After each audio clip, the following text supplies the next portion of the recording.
प्यारे बच्चों, आपकी ऑनलाइन क्लासेस शुरू हो चुकी हैं। समर वैकेशन से पहले जितना भी काम आपने किया था वो सब आशा करता हूँ कि फेयर में कर लिया होगा और वहीं से कनेक्ट करने की कोशिश करते हैं।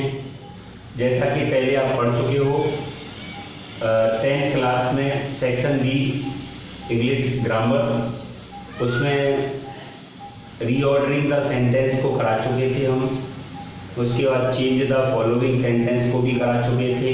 अफर्मेटिव सेंटेंस को नेगेटिव सेंटेंस में, नेगेटिव सेंटेंस को अफर्मेटिव सेंटेंस में, असर्टिव सेंटेंस को इंटरोगेटिव सेंटेंस में, इंटरोगेटिव सेंटेंस को असर्टिव सेंटेंस में कैसे चेंज किया गया है ये सब बता दिया गया था। उसके बाद वर्ब के बारे में भी अध्ययन कराया गया था, kinds of verb, definition of verb, और लास्ट में जब क्लास छोड़ी थी हमने तो वो मॉडल एक्सिलरीज को बताया गया था। उसके बाद आज से हम एक नया टॉपिक शुरू कर रहे हैं। चलिए उसका अध्ययन कर लेते हैं। English section B, active to passive voice. Active voice किसे कहते हैं देख लेते हैं। एक्टिव वॉइस इसको हिंदी में बोलते हैं कृतवाच्य। कृतवाच्य इसकी डेफिनेशन यह है, यह वाक्य कर्ता प्रधान होता है।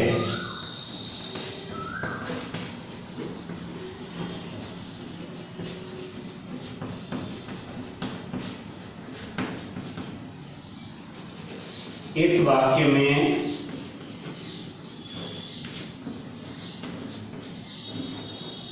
कर्ता को प्रमुखता दी जाती है।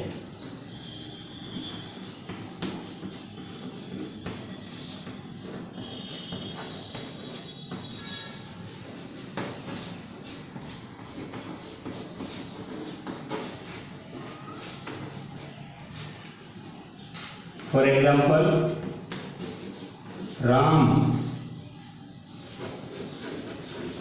Reads a book. सबसे पहले राम सब्जेक्ट आया है और सब्जेक्ट के द्वारा ये कार्य किया गया है, तो इसमें इसको प्रायोरिटी दी गई है।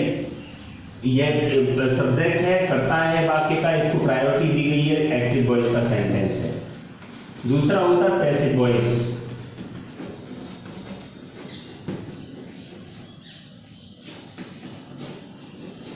इसको हिंदी में बोलते हैं कर्मवाच्य। कर्मवाच्य एक ऐसा वाक्य होता है, ऐसा सेंटेंस होता है जिसमें कर्म को प्रमुखता दी जाती है, यानी कार्य तो किया जाता है कर्ता के द्वारा लेकिन कर्म को सबसे पहले लगाया जाता है। तो इसके लिए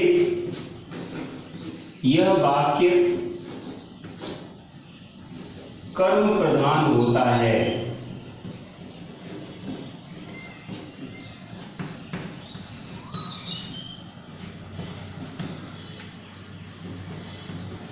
इसमें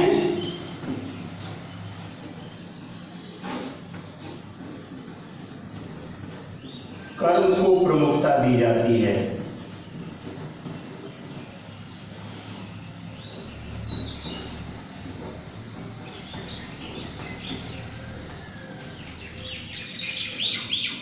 जैसे a book is read by Ram. ये एक्टिव वॉइस का सेंटेंस है, ये पैसिव वॉइस का सेंटेंस है। यहां कर्ता को प्रमुखता दी गई, यहां सेंटेंस के ऑब्जेक्ट यानी कर्म को प्रमुखता दी गई और उसे सबसे पहले लगाया गया। एक्टिव वॉइस का सेंटेंस हो पैसिव वॉइस के सेंटेंस में किस प्रकार से बदलता है उसके लिए रूल्स दे रखे हैं। रूल्स का अध्ययन कर लेते हैं। देखिए, पहले इसको नोट करेंगे, उसके बाद इसको अच्छी तरह से समझेंगे। Rules for changing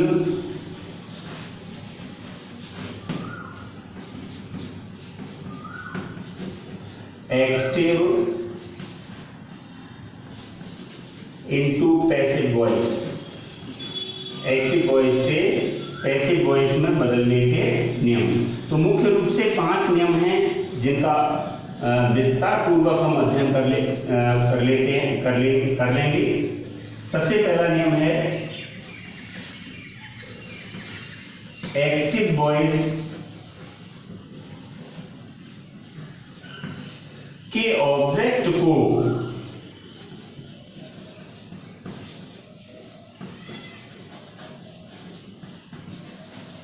passive voice का सब्जेक्ट बनाते हैं।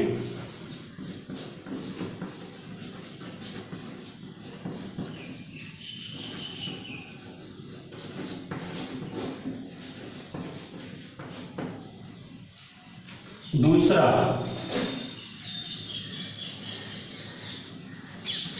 टेंस के अकॉर्डिंग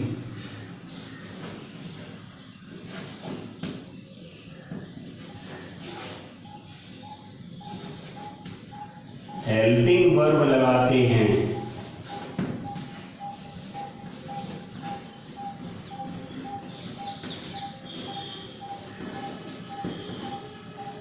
तीसरा, मेन वर्ब की थर्ड फॉर्म लगाते हैं।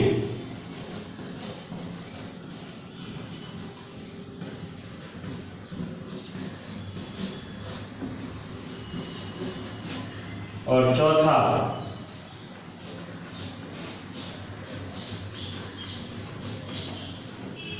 प्रीपोजिशन बाई लगाते हैं।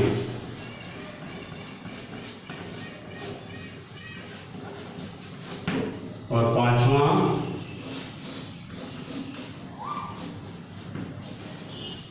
एक्टिव वॉइस के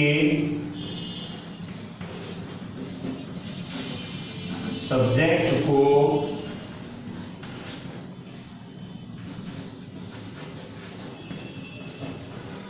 पैसिव वॉइस का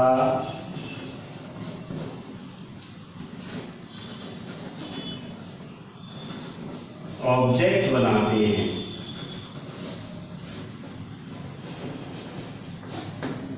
ये मुख्य नियम हैं, इनका विस्तार पूर्वक अध्ययन आगे की वीडियो में किया जाएगा। थोड़ा सा समझ लेते हैं इसको। सबसे पहला इसमें क्या किया था कि एक्टिव वॉइस के ऑब्जेक्ट को पैसिव वॉइस का सब्जेक्ट बनाते हैं। हमारे पास ये सेंटेंस है एक्टिव वॉइस जिसमें ये सब्जेक्ट है, ये वर्ब है और ये ऑब्जेक्ट है। तो सबसे पहले पैसिव बनाने के लिए ऑब्जेक्ट को सब्जेक्ट बना दिया। दूसरा, टेंस के अकॉर्डिंग हेल्पिंग वर्ब लगाते हैं। प्रेजेंट इंडेफिनिट का टेंस था, पैसिव वॉइस करते समय प्रेजेंट इंडेफिनिट हेल्पिंग वर्ब इसका प्रयोग करते हैं, वो लगा दिया। तीसरा है मेन वर्ब की थर्ड फॉर्म लगाते हैं, तो मेन वर्ब की थर्ड फॉर्म लगा दी। उसके बाद प्रपोजिशन वाई लगाते हैं, तो प्रपोजिशन वाई का यूज कर दिया। उसके बाद एक्टिव वॉइस के सब्जेक्ट को पैसिव वॉइस का ऑब्जेक्ट बनाना है, तो सब्जेक्ट यहाँ पर था, इधर ऑब्जेक्ट बन गया। इस प्रकार बड़ी आसानी से हम एक्टिव वॉइस के सेंटेंस को पैसिव वॉइस में परिवर्तित कर सकते हैं। नेक्स्ट वीडियो में विस्तार पूर्वक 5 नियमों का अध्ययन किया जाएगा। Thank you.